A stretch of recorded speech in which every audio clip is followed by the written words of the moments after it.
mengapa kematian beliau menggemparkan Kairo dengan pemakamannya yang dihadiri lebih dari 1,5 juta orang. Mari kita simak kisah dari Asosiasi Universitas Islam Mesir ini. Al-Kisah dari kampung kecil bernama Tafahna al-Ashraf, distrik Middle Ghamir, provinsi Dakohliyah, Mesir, ada 9 orang sarjana miskin lulusan Fakultas Pertanian. Lalu mereka pun sepakat membuat sebuah peternakan unggas, sembari mencari mitra ke-10. Namun mereka terbentur modal. Maka dengan sekuat tenaga mereka kumpulkan dari hasil menjual tanah, perhiasan istri, hingga meminjam. Meski tidak banyak terkumpul, namun mencukupi untuk memulai usahanya. Pertanyaan tersisa, siapa mitra yang ke-10? Insinyur Solah, satu dari mereka pun berkata, "Aku sudah menemukan mitra yang ke-10. Siapa?" kata teman-temannya. "Allah," lanjutnya. "Allah akan menjadi mitra usaha kita yang ke-10. Allah akan mendapat 10% dari keuntungan kita. Dengan perjanjian, Allah yang akan memberikan perlindungan dan pemeliharaan, keamanan dari segala wabah penyakit." Akhirnya mereka pun sepakat. Kontrak kerjasama pun ditulis secara rinci dan dicatatkan ke notaris, lengkap dengan peran mitra ke-10 tersebut.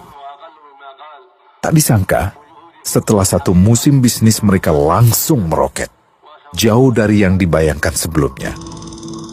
Lalu mereka pun kembali bersepakat menambah jatah keuntungan mitra ke-10 menjadi 20% di musim kedua, dan begitu seterusnya hingga mencapai 50%.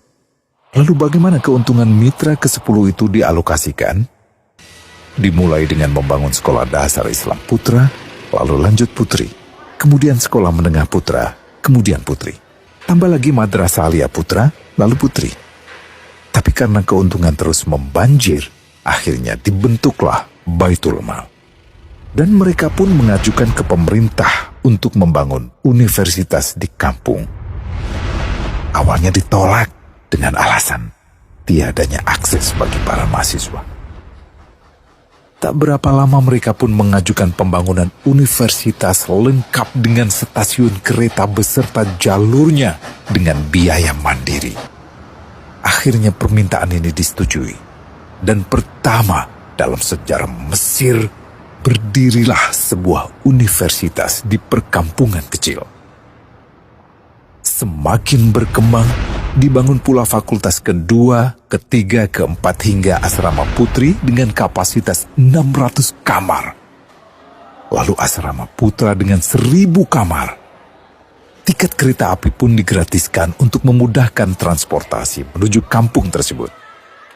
Tak cukup hanya itu, dibangun Baitul Mal berikutnya hingga hilang kemiskinan di daerah tersebut.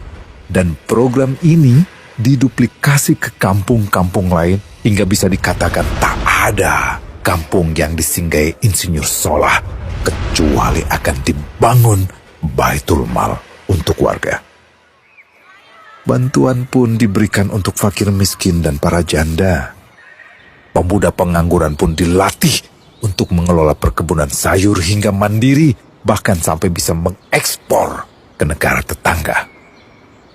Pada saat panen raya, seluruh penduduk dikirimi paket sayur.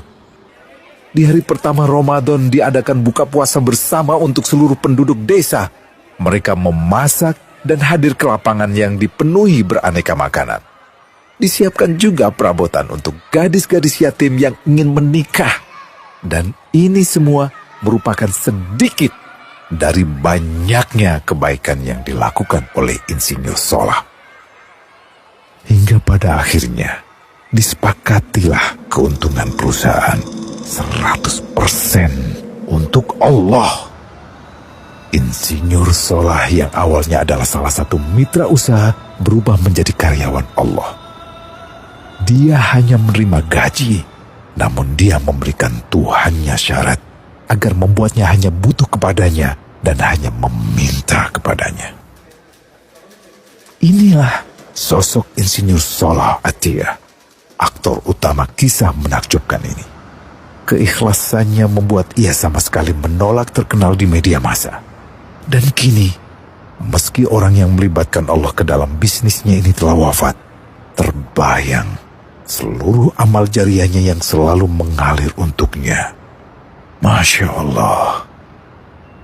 Pertanyaannya, akankah ini hanya menjadi sebatas kisah saja? Atau menjadi teladan bagi kita untuk mengikuti jejaknya?